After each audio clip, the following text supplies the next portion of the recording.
नमस्कार, मैं हूं डॉक्टर संतोष। आज के वीडियो में हम बात करेंगे कि किस प्रकार से हमारे गले से साउंड वेव्स प्रोड्यूस होते हैं। फिर ये साउंड वेव्स जो है हवा के माध्यम से किस प्रकार से एक जगह से दूसरी जगह पर ट्रांसमिट होते हैं और जब यह साउंड वेव्स दूसरे व्यक्ति के कान तक पहुंचते हैं तो वहां किस प्रकार से इन साउंड वेव्स का इलेक्ट्रिक सिग्नल्स में कन्वर्ट होते हैं और फिर वो इस प्रकार से उनको ये आवाज हमारी सुनाई देती है। तो सबसे पहले हमें ये समझना होगा कि साउंड वेव्स जो है वो बेसिकली होते क्या है। साउंड वेव्स जो है वो एक प्रकार के मैकेनिकल वेव्स हैं। मैकेनिकल वेव्स का मतलब यहाँ पर ऐसा है कि जब कभी एक मॉलिक्यूल की मूवमेंट होती है तो उसके उसके सटीक जो दूसरा जो मॉलिक्यूल है उसके टच में उसकी भी मूवमेंट होती है। फिर दूसरा वाला मॉलिक्यूल तीसरे वाले मॉलिक्यूल को मूव करता है, तीसरा वाला मॉलिक्यूल चौथे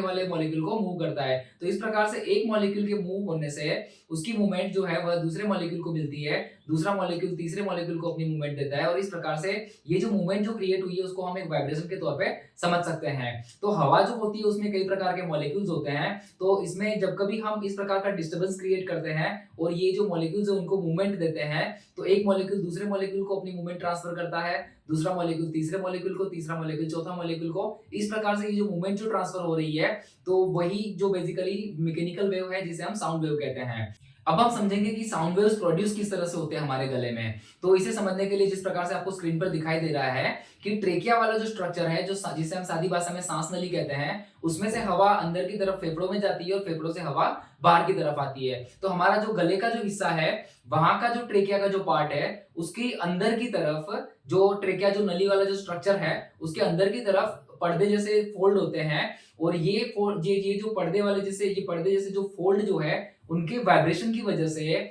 वहां जो हवा टच में है उस हवा में वाइब्रेशन पैदा होता है और इसी को हम साउंड वेव कहते हैं। ट्रेकिया के अंदर ये जो पर्दे जैसे स्ट्रक्चर जो है उन्हें वोकल फोल्ड्स कहते हैं मेडिकल भाषा में। ये जो वोकल फोल्ड्स हैं उनके वाइब्रेट होने की वजह से जब उसमें से हवा बाहर की तरफ आ रही होती है फेफड़ों में से, उस दौरान इन पर्दों के खुलने बंद होने से, उनकी मूवमेंट होने से उनमें एक वाइब्रेशन पैदा होता है और वो वाइब्रेशन की वजह से वहां के जो हवा के जो मॉलिक्यूल्स हैं वो वाइब्रेट होते हैं और ये वाइब्रेशन बाहर की तरफ मूवमेंट करते हुए आते हैं और इस प्रकार से ये जो मूवमेंट है बैक एंड फोर्थ यानी कि आगे पीछे होने की जो वाइब्रेशन होने की जो मूवमेंट है वह वहां से ट्रांसफर होकर हवा में ट्रांसमिट होती है। तो ये जो वोकल फोल्ड्स जो है हर एक व्यक्ति की उनकी जो वोकल फोल्ड्स की मोटाई, उनकी लंबाई और उनकी जो बनावट जो होती है थोड़ी थोड़ी डिफरेंट होती है। उस वजह से हर एक व्यक्ति की आवाज जो होती है वह भी डिफरेंट होती है। तो इस प्रकार से ये जो वोकल फोल्ड्स हैं ट्रेकिया में उनके माध्यम से ये वाइब्रेशंस क्रिएट होते हैं जिन्हें हम साउंड वेव्स कहते हैं। तो इस प्रकार से हमारी आवाज यहाँ से बनती है और ये जो वेव्स जो है साउंड वेव्स वो गले से हवा के माध्यम से होते हुए बाहर की तरफ ट्रांसमिट होते हैं। तो इस प्रकार से वोकल फोल्ड से जो ये वाइब्रेशन जनरेट हुआ है वह दूसरे व्यक्ति के कान तक पहुंचता है हवा के माध्यम से। अब यहाँ पे कान का थोड़ा सा स्ट्रक्चर हमें समझना होगा जिस प्रकार से आपको स्क्रीन पर दिखाई दे रहा है। तो सबसे पहले ये जो आवाज की जो वेव्स होते हैं, जो ये साउंड वेव्स जो है वो कान में जो हमारा एक पर्दे जैसा स्ट्रक्चर होता है जिसे मेडिकल टर्मिनोलॉजी में टिम्पेनिक मेम्ब्रेन या ईयर ड्रम कहते हैं। ये जो टिम्पेनिक मेम्ब्रेन या ईयर ड्रम या फिर जो हम कह सकते हैं कि जो कान का जो पर्दा है वहां टकराते हैं और वहां के जो हवा के मॉलिक्यूल्स के वाइब्रेशंस होने की वजह से ये पर्दा वाइब्रेट होता है। इस पर्दे से टच होकर के सटीक होकर के तीन छोटी छोटी हड्डियां होती है और ये जो हड्डियां होती है वह टच होकर हुई होती है, ये फिक्स नहीं होती। फिक्स होना और टच होना दोनों अलग चीजें होती हैं। ये जो तीन छोटी हड्डियां हैं वह एक दूसरे के साथ टच हुई होती है। तो जब हवा में जो वाइब्रेशन होता है वो पर्दे में वाइब्रेशन क्रिएट करता है। ये पर्दे का वाइब्रेशन जो होता है वह ये जो तीन छोटी हड्डियां हैं उनमें वाइब्रेशन पैदा करता है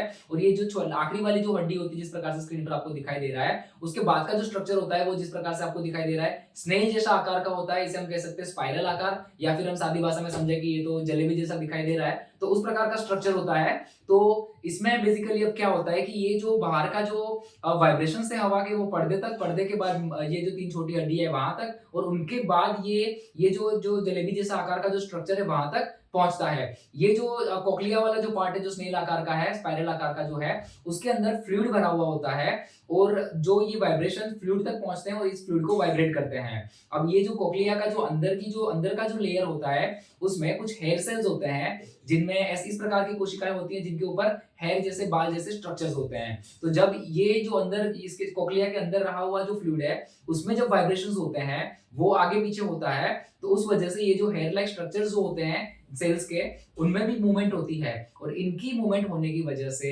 इनमें कुछ एक्शन पोटेंशियल जनरेट होता है यानी कि एक प्रकार का वोल्टेज जनरेट होता है और यही जो वोल्टेज है वह इलेक्ट्रिक सिग्नल है। तो इस प्रकार से जो मैकेनिकल एनर्जी जो थी मैकेनिकल वेव्स के फॉर्म में वो अब एक प्रकार के इलेक्ट्रिकल सिग्नल में कन्वर्ट हो गई है। ये जो इलेक्ट्रिक एनर्जी, इलेक्ट्रिक सिग्नल जो है वह एक ऑडिटरी नर्व जो होती है वह उसके द्वारा ट्रांसमिट किए जाते हैं हमारे ब्रेन तक। तो इस प्रकार से हमें ब्रेन तक जो ये जो मैकेनिकल वेव्स की जो मूवमेंट थी वो वहां तक महसूस होती है। तो इसमें बेसिकली हुआ क्या है कि गले के माध्यम से जो वोकल फोल्ड्स जो है, जो पर्दे जैसा स्ट्रक्चर है ट्रेकिया में, उनके वाइब्रेट होने से वहां की जो हवा जो है उनके मॉलिक्यूल्स वाइब्रेट होते हैं, और उनके वाइब्रेट होने से एक मॉलिक्यूल दूसरे को, दूसरा तीसरे मॉलिक्यूल को वाइब्रेट करता हुआ इस प्रकार से ये जो वाइब्रेशन, ये डिस्टर्बेंस जो है वह